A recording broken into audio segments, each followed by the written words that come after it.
One of the most famous Roman emperors is going to be Constantine. Diocletian retires in 305. The tetrarchy eventually falls apart because people do not share power well. It just doesn't happen.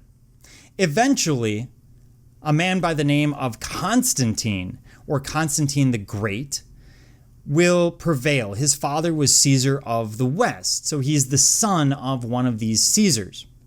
In 312, we see the Battle of Milvian Bridge, where he has a dream that if he puts a specific symbol, the Chi-Rho symbol, so that sort of P and X symbol that we associate with Christianity, if he puts this symbol on his shields, his army will win, and they do. In 313, he issues the Edict of Milan, basically saying that Christianity is acceptable.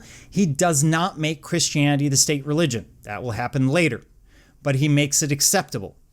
In 324, he kills off his co-ruler and basically takes over, establishing a new Rome, the capital of which will be at Byzantium, which he will rename as Constantinople, which will later be renamed as Istanbul. It gets very confusing. He's also responsible in 325 for the Council of Nicaea, where Christians from all over get together and create what is the modern day Bible, really determine what books, what writings will be in the New Testament. That's very important, but we'll get to that later in the class.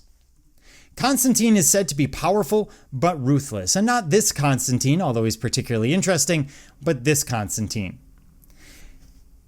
He's the last pagan, well, he's one of the last pagan emperors. There are a couple that will show up and try and recreate the non-Christian religion of the Roman state, but for the most part, after Constantine, things tend towards Christianity.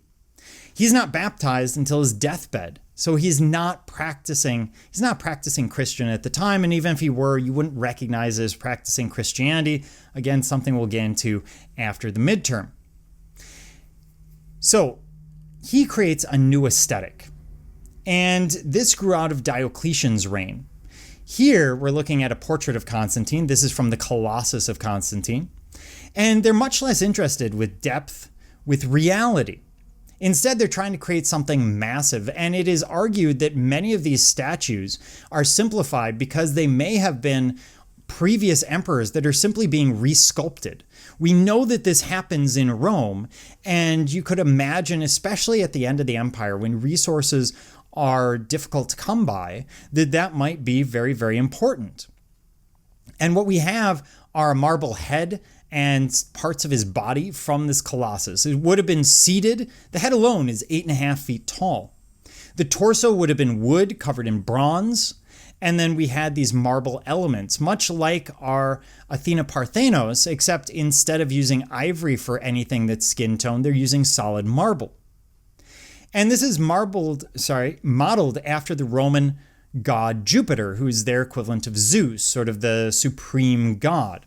He holds an orb. The orb is a symbol of power, and it's a symbol of the earth, basically. No one in the ancient world, after the Greeks, thinks that the earth is flat, the orb being a very common symbol of power because it represents the earth. So it's not something that would be unusual for the period.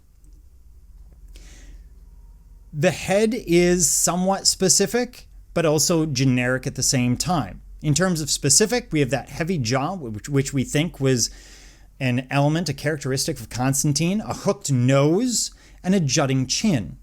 The rest of it, we think, is pretty generic. It's very frontal. We see large eyes that look upward towards the heavens, looking for that divine guidance. We see deep drill holes into the sides of his head where he would have held a crown, or would have had a crown, wearing a crown. He's youthful and idealized, playing off some of the ideas of Augustus. And he's reduced to fairly simple forms. The idea is that he represents eternal authority, that he will always be the authority of Rome, that he has the authority of the gods on his side. But yet there's an element of imperfection there, of simplicity there, that we wouldn't expect in an idealized depiction of a ruler. It's too simple. They've gone too generic. And as a result, we look at it and we see that declining power of the Roman Empire.